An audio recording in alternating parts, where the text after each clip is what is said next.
Morning, all. Tom Cofer with OnPoint Consulting. Just thought I would share some thoughts around a topic. For those of you that are considering changing construction software, why most projects around new construction software or optimizing construction software either outright fail or fail to meet management expectations. Just a little bit about me. I've been in the construction industry for 40 plus years, helping construction companies improve or replace their existing software, mostly focused on back office, project operations, field service operations, and those particular areas. As I talk with more and more companies today that are considering change, and many of you are, there's some common items that come up that I would say are either missteps or mistakes that we all tend to make when considering these types of construction technology changes. So here are a few reasons why. I'm just going to kind of bullet those out for you, kind of give you my top 10 list. And then in future posts, I'll come back and go into more detail for you. So here we go. First one is a big one, and that is the business impacts are not clearly identified. What is company management and team leaders expecting out of a software optimization or an outright replacement? Those tend not to be very well identified. Another one is starting what I call a vendor parade, which is really a process of going out to the web, looking at software companies, talking to your friends, and then starting to look at software without clear goals identified in terms of what your company needs. The third one is key business processes have not been identified and documented, and business processes don't really have anything to do with software and technology, but then again, they have everything to do with it. So having those clearly identified and documented is something that we'll talk about. There tends not to be a very clear project plan created, not only for software selection, but even more importantly, after you select a vendor, is there a plan in place with that vendor or their outside consulting firm to successfully implement the software and make sure that your business impacts and overall corporate goals are met during this process.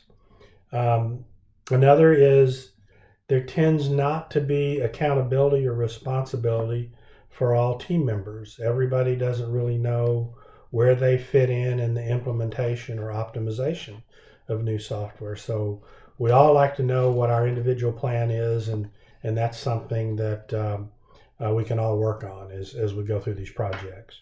Another good one that goes hand in hand with that would be that we haven't identified a project manager for this construction technology project. And I've always said that implementing construction software is no different than building a building for many of our customers.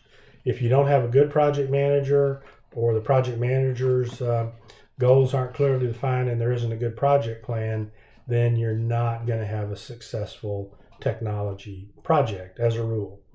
Another big one is not enough time being allocated for a successful and thorough implementation and testing process of your software once it's configured.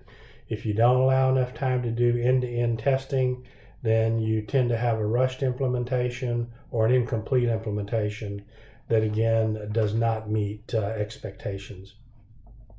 Another one, ninth one, your company hasn't completed a thorough review of your existing software to determine if you really need to replace your software, and a lot of people are looking at that today. A lot of older technology out there that needs to be replaced and updated, moved to the cloud. But you need to have a clear understanding of the software you have. How does it meet expectations today, in the future? What are the gaps and risks, and how do we address those things before we do an outright change to new software. And then last but not least, not considering, and this is one that gets overlooked often, not considering the long-term viability of your software publisher. You go through your vendor parade, you go through your software demos, you select a vendor. Usually it's based on whoever does the best demo on that day. But we tend to not look deeper than that demo and really understand what is the long-term liability of this publisher that I'm about to have a 5, 10, 15 year, hopefully, relationship with, and how will they keep my investment current and providing ROI over the long haul and not just short term ROI. So, I mean, that's really it. Those are some of the big topics that we'll talk about in the future.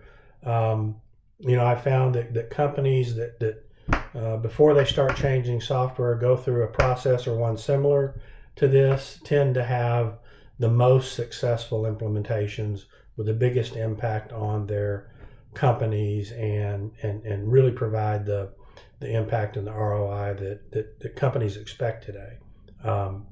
With that, I will close out. There will be more to come with future postings. Again, this is Tom Cofer coming to you from OnPoint Consulting. You can find us, of course, on the web, on Facebook, and on LinkedIn. Thank you.